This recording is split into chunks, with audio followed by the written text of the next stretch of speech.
Hello, in this video I thought I would show you the seed sowing and potting mixes I'm going to be using this year. Now I've already sown some seed straight into some multi-purpose compost. Now it's not my usual compost because of the COVID situation. I haven't been able to get out and buy my usual compost, so I've had to rely on what I could get delivered locally. But I've got a multi-purpose compost that is supposed to be good for seed sowing. I suppose it's okay, but it's not great, so I'm hoping to improve that a little bit today. The first problem with it, like many composts nowadays, is that it's full of junk. So large fibrous lumps, and this is a piece of wood, and I have no idea what that is, but anyway, there's plenty of junk in this compost, and that's really not what you want in a seed sowing mix. Perfectly fine to have that if you're potting something into a large pot. It's not going to cause any problems at all. But for seed sowing, you want that nice fine texture so the roots can get in there easily, and when you come to prick out, the seedlings come out easily, and that's much better. So the first thing I'm doing is sieving that compost. Now that improves this a great deal already. There is some grit in here. That's okay for drainage, and sometimes I will add grit to a seed sowing or a potting mix.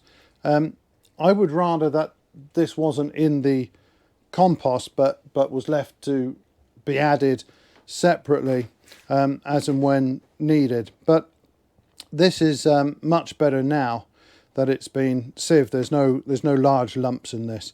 The other problem with this compost is that I don't think it holds the moisture particularly well, and I'm finding I have to water the seedlings rather more regularly than I would normally, and the last thing I want is for the young plants to suffer any stress through lack of water.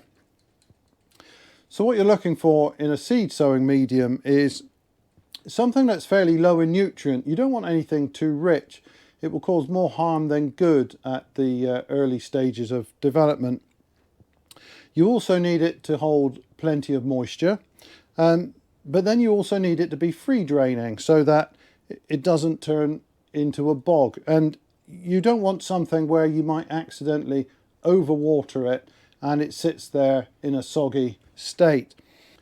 As well as moisture, roots need air, and the structure of the compost is ever so important. So although I need to improve the moisture retention of this particular compost, I don't want to do so without ensuring that the structure of it's going to be okay and it won't get too soggy. A soggy compost will result in rotted seeds and rotting roots. So anyway, I will start with one part of this sieved multi-purpose.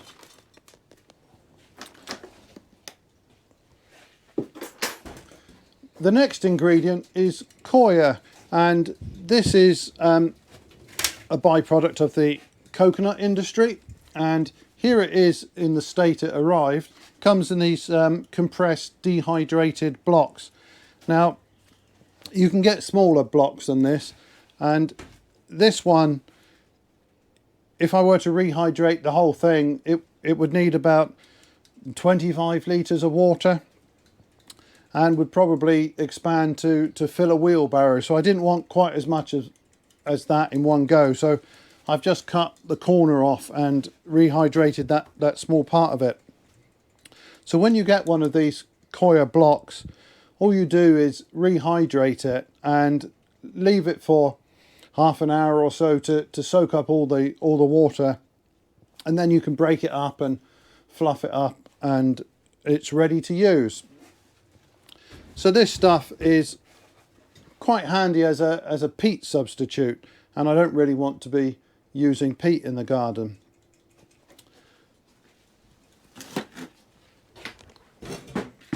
So once it's rehydrated, it has a very nice texture to it. This can hold quite a bit of moisture, but it doesn't turn into a bog. So I'll take 1 part of coir,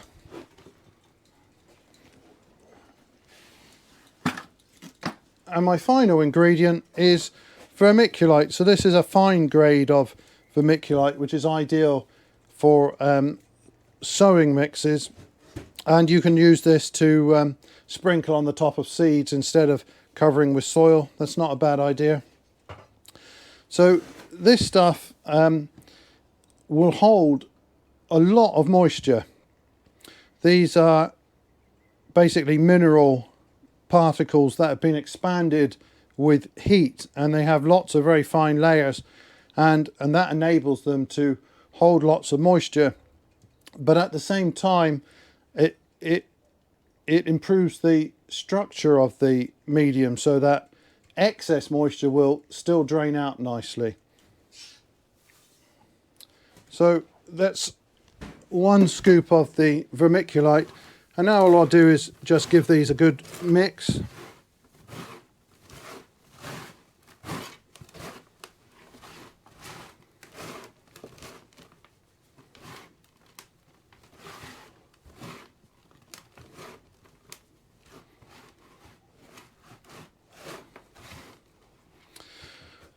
So that's quite nice, and I'm hoping now that this will be a rather better medium for sowing into.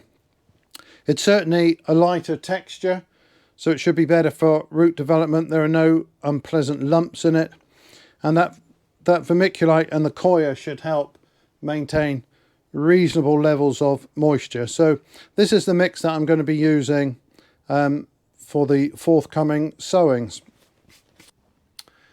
Right, so on to the potting mix. Now, I've used this sort of mixture for many years, and I use it for all sorts of purposes, for potting on young plants before I can get them out into the garden, for growing potatoes in pots, and also for chilies and peppers in pots. So this is kind of my general go-to potting mix. Now, I would ordinarily start with around 1 part loam to 2 or 3 parts compost. Now, for the compost, that could be a peat-free multi-purpose, ideally organic, or it could be some homemade compost.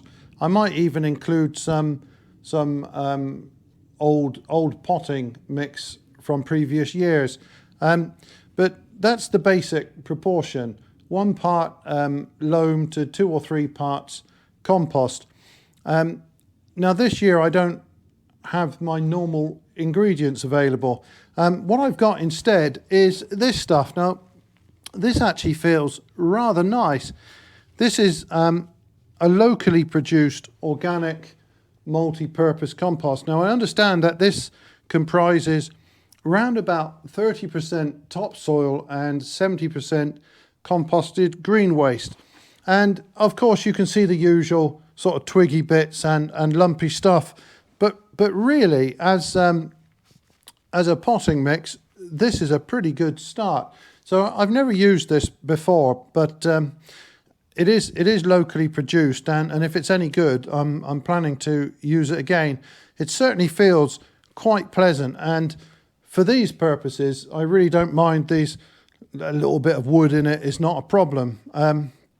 The texture feels very pleasant indeed. So that's the starting point, and that will provide my loam compost base. So to that I'm going to add 1 part of horse compost.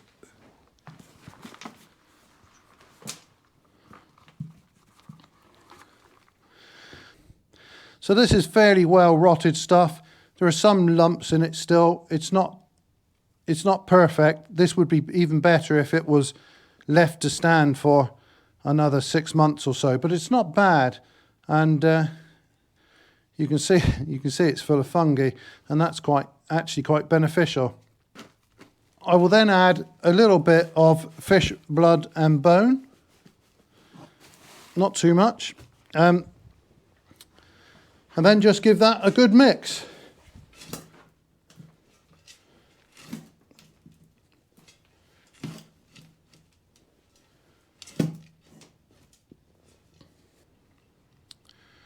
So the end result is a fairly rich potting mix, and what you do need if you're growing in pots is something that will hold plenty of moisture, and there's so much organic matter in this mixture that it will definitely do that.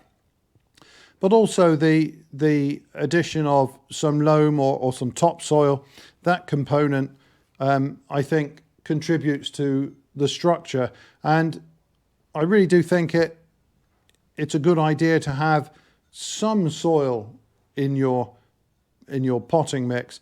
I like the texture of it, and also the weight can be quite handy. If you some compost mixes are so light and fluffy, if you put a pot outside, it's going to be blown over in the first gust of wind. This is a much more substantial mixture, so that's another potential advantage. Also, this is full of nutrient and will keep the plants happy for quite a long time.